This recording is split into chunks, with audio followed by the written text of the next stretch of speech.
अगर आप जानना चाहते हैं कि यूपीएससी में कितने पेपर होते हैं यानी कितने एग्जाम देने होते हैं तो आज के इस वीडियो को लास्ट तक जरूर देखिए। आज के इस वीडियो में हम आपको बताने वाले हैं कि यूपीएससी में कितने पेपर आपको देने होते हैं, सिलेक्शन प्रोसेस क्या होता है, यूपीएससी क्या होता है, कितने मार्क्स के होते हैं, कितने क्वेश्चन होते हैं, इन सभी चीजों के बारे में डिटेल से बात करेंगे। अगर आप जानना चाहते हैं तो इस वीडियो को लास्ट तक और ध्यान से जरूर देखिए। तो चलिए सबसे पहले हम बात कर लेते हैं यूपीएससी के बारे में, दिन बात करते हैं और सभी चीजों के बारे में। तो चलिए आज की इस जबरदस्त वीडियो की शुरुआत करते हैं और सभी चीजों के बारे में बहुत अच्छे तरीके से आपको बताते हैं। यूपीएससी इसका फुल फॉर्म होता है यूनियन पब्लिक सर्विस कमीशन, ठीक है, जिसको शॉर्टकट में यूपीएससी कहते हैं। इसको हिंदी में कहते हैं संघ लोक सेवा आयोग, ठीक है। यूपीएससी अखिल भारतीय सेवाओं, केंद्रीय सेवाओं और संवर्गों के साथ साथ भारतीय संघ के सशस्त्र बलों के लिए भर्ती प्रक्रिया को आयोजित करता है। यूपीएससी एक राष्ट्रीय स्तर की परीक्षा यानी कि नेशनल लेवल का एग्जाम है जो भारत की केंद्र और राज्य सरकार के तहत 24 सेवाओं यानी 24 सर्विसेज में भर्ती के लिए जिम्मेदार है। यूपीएससी एग्जाम भारत की सबसे कठिन परीक्षाओं में से एक है।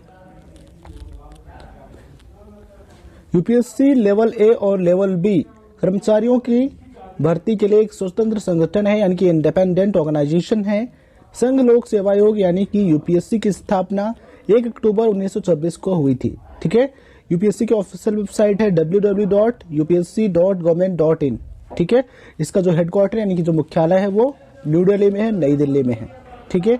यूपीएससी देश में हर साल सिविल सेवा परीक्षा यानी कि सिविल सर्विसेज एग्जामिनेशन कंडक्ट कराता है, सिविल सेवा परीक्षा आयोजित कराता है, ठीक है। अब हम बात करते हैं कि यूपीएससी में सिलेक्शन प्रोसेस क्या होता है, यूपीएससी में चयन प्रक्रिया क्या होती है। तो स्टेप नंबर 1 होता है प्रीलिमिनरी एग्जाम यानी कि प्रारंभिक परीक्षा, ठीक है। सबसे पहले आपको प्रीलिमिनरी देना होता है और अगर आप इसे क्लियर कर लेते हैं तब आपको मेन एग्जाम देने का मौका मिलता है। अगर आप मेन एग्जाम यानी कि मुख्य परीक्षा को भी अच्छे तरीके से क्लियर कर लेते हैं तब आपको इंटरव्यू के लिए बुलाया जाता है। अगर आप इंटरव्यू अच्छे तरीके से क्लियर कर लेते हैं तब आप फाइनली सेलेक्ट हो जाते हैं, ठीक है। तो ये होता है सिलेक्शन प्रोसेस।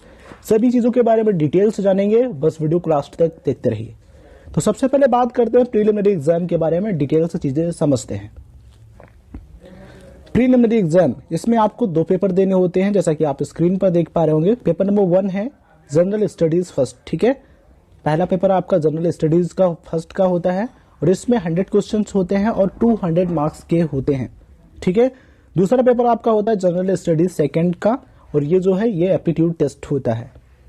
इसमें 80 क्वेश्चन होते हैं और 200 मार्क्स के होते हैं, 200 मार्क्स के होते हैं और 80 क्वेश्चन होते हैं, ठीक है।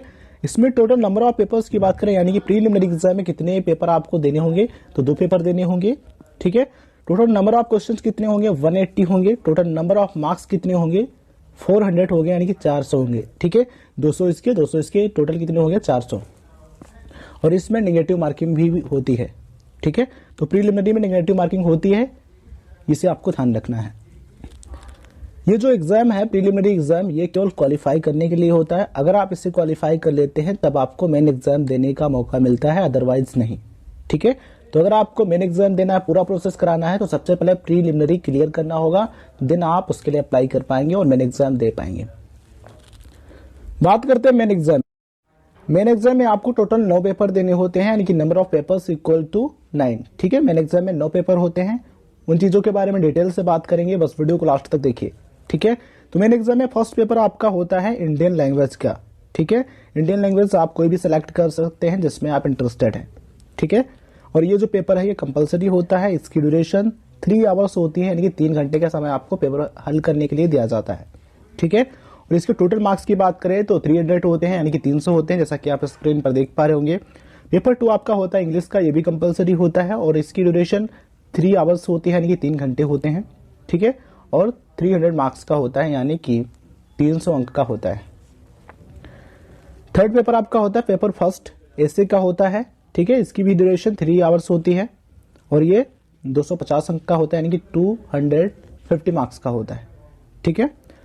पेपर सेकंड जो है ये आपका जनरल स्टडीज का होता है, जनरल स्टडीज फर्स्ट का और इसकी भी ड्यूरेशन 3 आवर्स और मार्क्स 250। पेपर थर्ड आपका होता है जनरल स्टडीज सेकंड का, इसकी भी ड्यूरेशन 3 आवर्स होती है और 250 मार्क्स का होता है। पेपर फोर्थ आपका जो है ये जनरल स्टडीज थर्ड का होता है, ठीक है। ड्यूरेशन 3 आवर्स होती है, 250 मार्क्स का होता है। तो हमने कितने पेपर की बात की, 1 2 3 4 5 6, ठीक है। 7th पेपर आपका होता है जनरल स्टडीज 4th का, ठीक है। इसकी भी ड्यूरेशन 3 आवर्स होती है और मार्क्स 250 होते हैं। 8th आपका होता है ऑप्शनल सब्जेक्ट का, ऑप्शनल सब्जेक्ट पेपर 1 का, जो आप सब्जेक्ट सेलेक्ट करेंगे उसका पेपर आपको यहाँ पर देना होगा, ठीक है। ड्यूरेशन 3 आवर्स होती है और 250 मार्क्स का होता है। लास्ट पेपर आपका होता है ऑप्शनल, ठीक है। ये भी ऑप्शनल सब्जेक्ट होता है, पेपर 2nd होता है ऑप्शनल में, जो आप सेलेक्ट करेंगे उसी का पेपर आपको देना होगा, ठीक है। ड्यूरेशन 3 आवर्स होती है और 250 मार्क्स का होता है। इस तरीके से मेन एग्जाम के जो टोटल मार्क्स हैं वो कितने होते हैं, 1750, यानी कि 1750। हमने मेन एग्जाम की बात कर ली है। मेन एग्जाम में 2 पेपर केवल क्वालिफाई करने के लिए होते हैं और 7 पेपर के जो अंक हैं, 7 पेपर के जो मार्क्स हैं वो आपकी मेरिट में जुड़ते हैं, ठीक है। लेकिन जो प्रीलिमिनरी है उसके मार्क्स आप नहीं जुड़ते हैं। प्रीलिमिनरी केवल क्वालिफाई करने के लिए होता है और जो मेन एग्जाम है इसमें 2 पेपर केवल क्वालिफाई करने के लिए होते हैं और 7 पेपर के जो अंक हैं, जो मार्क्स हैं, वो आपकी फाइनल मेरिट में जुड़ते हैं। इसे आपको ध्यान रखना है।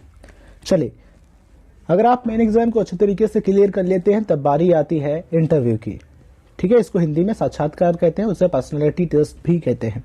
इंटरव्यू के मार्क्स जो है वो हैं 275, यानी कि 275, ठीक है। तो इंटरव्यू क्लियर करने के बाद फाइनली आप सिलेक्ट हो सकते हैं। अगर हम टोटल नंबर ऑफ मार्क्स की बात करें यूपीएससी एग्जाम में तो कितने होते हैं, 2025, ठीक है। तो ये मार्क्स की बात हो गई। अगर आपको ये वीडियो इन्फॉर्मेशन अच्छी लगी है तो उस वीडियो को लाइक और शेयर करने की जिम्मेदारी आपकी है।